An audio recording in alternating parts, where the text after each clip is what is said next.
luchar con demonios es complicado.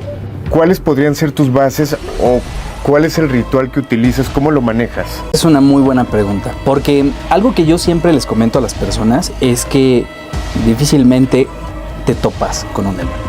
O sea, es tremendamente inmanejable. De hecho, yo he hablado varias veces de la única ocasión en las que sí estuve de frente a una entidad de ese estilo y la verdad se quedó completamente fuera de mis manos. Yo sí dije, con permiso, esto no es manejable para mí. Porque era una niñita como de 9 años que rompió una silla de metal así. Creo que uno tiene que estar como consciente de cuáles son las cosas que uno sí puede hacer y que no. Por ejemplo, en ese caso, muy específicamente, o sea, hubieron muchos sacerdotes a los que les llamaron, no pudieron.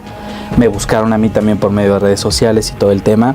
Fui y también yo lo que les comenté fue, esto se queda también fuera de mis manos y te soy honesto, yo no conozco a nadie que lo pueda manejar. Pero ¿cuál era el caso? ¿Qué era lo que pasaba con esta pequeña? Con esta niña. Lo que pasa es que era muy curioso porque el hermano, justamente el hermano de esta chica, bueno, de esta niña, porque realmente estaba muy pequeña, pues él era mucho como de, pues de repente que jugar la ouija, que de repente que hacer rituales, que ese tipo de cosas, ya sabes, de esas personas que se meten solo por querer creer que con un libro ya entendieron todo, ¿no? Entonces, o con medio, que luego ni siquiera los terminan, ¿no?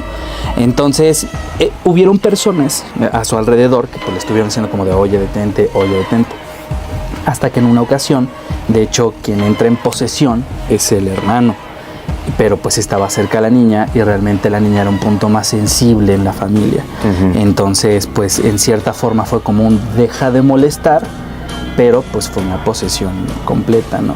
Y es a veces lo que les digo, o sea, las posesiones no son como de sí o no, o sea, hay como porcentajes. Es que todo depende de quién quiere poseer en ese momento. Entonces, como realmente sí fue una entidad, pues, que tiene que ver con la orden demoníaca, pues sí estuvo muy complicado. Y realmente fue un caso que no se logró resolver, o sea, la niña terminó falleciendo. Wow. ¿Se le da seguimiento a este tipo de casos o...? Pues normalmente sí. Después del fallecimiento ya no, te soy honesto. O sea, a veces nada más se habla con la familia, se revisa que la familia esté pues más o menos bien, llevarlos también a atención psicológica, pero...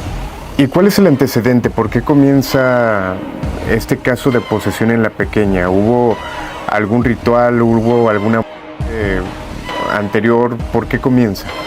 El hermano, lo que pasa es que el hermano realmente se había querido meter mucho en temas de ese estilo, ¿no? Entonces, él sentía que pues, no le pasaba nada y que no le iba a pasar nada y que creía, como muchas personas, que pueden empezar a hacer eso sin conocimiento, sin protecciones, sin tener una experiencia, ¿no?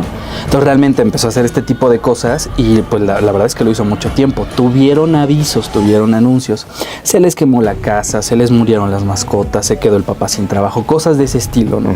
Hasta que hubo un punto en el que después de varios avisos fue como, ok, pum, ¿no? Y sí fue una situación complicada porque quien entra realmente en posesión primero es el hermano. Pero cuando está la niña lo quiere ayudar y ¡faz! ¿No? Por contacto prácticamente.